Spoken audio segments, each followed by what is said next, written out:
are too many cooks in the kitchen. So yesterday, Mike Kafka, who actually interviewed for the Lions OC job, did not get it. Obviously, that went to Petzing. Again, I don't understand the obsession with bald-headed coaches now with the Lions. Petzing and Kafka both bald, but Kafka, offensive coordinator. Petzing is the official offensive coordinator. Petzing or Kafka's role is now like offensive analyst or high level offensive staff. I don't know. It's weird. I've never really heard it before. And then you also have Dan Campbell. So you mix all of it together. You have Dan Campbell, Kafka, Petzing, three offensive minds.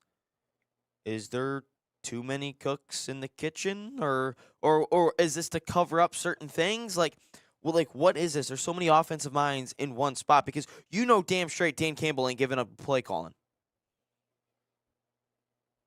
Yeah. Yeah, I mean, my biggest question is why did he take a role below that of an offensive coordinator? I mean, obviously what he did in New York and what anybody did in New York, it was a failed experiment. The Giants are in a state of dismay, and that's why we've seen the shuffling around of coaches. It's why Brian Dable isn't on an NFL coaching staff right now. I mean, as far as I know, there's really no leads in terms of where he could go. So why would he accept a position less than that of an offensive coordinator?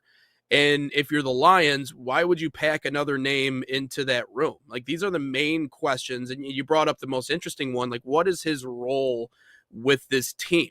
And is there any sort of previous connection with the other coordinators?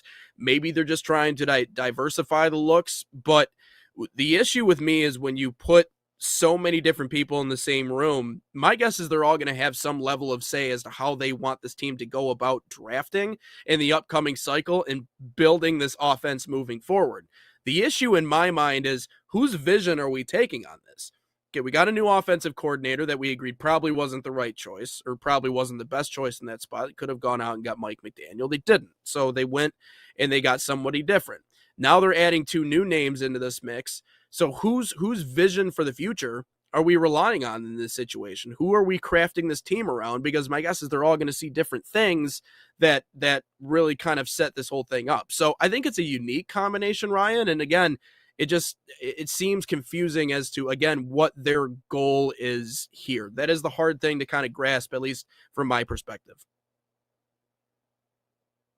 Sorry, reading something.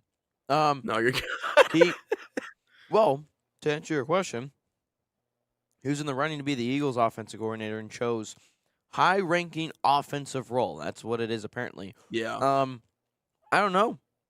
Maybe they gave him. Maybe he didn't want to go to Philly. Maybe he didn't want to deal with some of the drama that surrounds Philly. I mean, their fan bases are crazy. Sirianni's a dick. Um, and then what's his name? AJ Brown. AJ Brown, the wide Yeah. receiver, dealing with a ton of stuff. So Yeah. I would ultimately say that he chose the job. Maybe he got an offer he can't refuse. Maybe he doesn't want to be in the role anymore as just a strict offensive coordinator because we've seen coaches in all sports and all levels maybe try something out, didn't quite like it, and or didn't succeed at it, and maybe kind of want to take a step back for a little bit, kind of regather their confidence, kind of see things in a different light, and then maybe Yeah. go back out and get that offensive coordinator job. But I will say this: you, I offensive coach, he was an interim head coach. My take on all this is, I know I presented the question. I don't think you can pass up on a guy who has a good offensive mind into your room. I ultimately think that's the right idea. But obviously they've had conversations. He obviously interviewed for the offensive coordinator role. So Dan Yeah. Campbell and Brad Holmes understand. And Jared Goff is obviously in these situations too. There's no way that the Lions interviewed Petzing, Kafka, Mike McDaniel, and did not talk to Jared Goff, Amon-Ra St. Brown, Jameer Gibbs, or whatever. They absolutely talked to them. So they have some sort of say. Does it feel like an all-in move? Not really, because we don't know how the players are yet. But I feel like they finally have realized, I think this is the reason of this hire, is the Lions have finally realized that you can't just have your guys anymore. You can't just rely on your own. you might actually have to go out and expand on the tree branches a little bit. Reach out to different areas. You need some people to see your blind spots. And I think that's the reason why Petzing and Kafka are both brought in, is to see what actually went wrong last year with the Detroit Lions. Well, you could say some of the play calling. You could say some of the offensive line. You could say they couldn't run the football. So now what does Dan Campbell do? He goes, all right, let's hire 2 guys that are qualified to be offensive coordinators. Let's hire 2. And let's lift the hood a little bit. Let's see what's going on with the Detroit Lions. What is actually wrong with this offense? I think you still have to do the same thing with the defense, because there's a lot more holes, I think, on the defense than on the offense.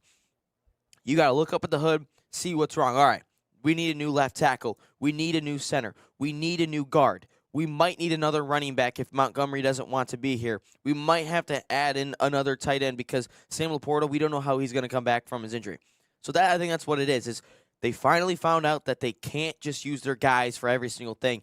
And thank the Lord that a Detroit team has finally figured that out, because it takes – because I understand everyone in this city that just, let's just use our guys. No, you might actually have to go out, expand on the horizons a little bit. And props to you, Dan. Props to you. Yeah, being willing to put the ego aside. I guess it goes against our theory of smartest man in the room syndrome. I guess they're willing to continue to bring in they heard us. better offensive minds. Maybe they heard us. Yeah.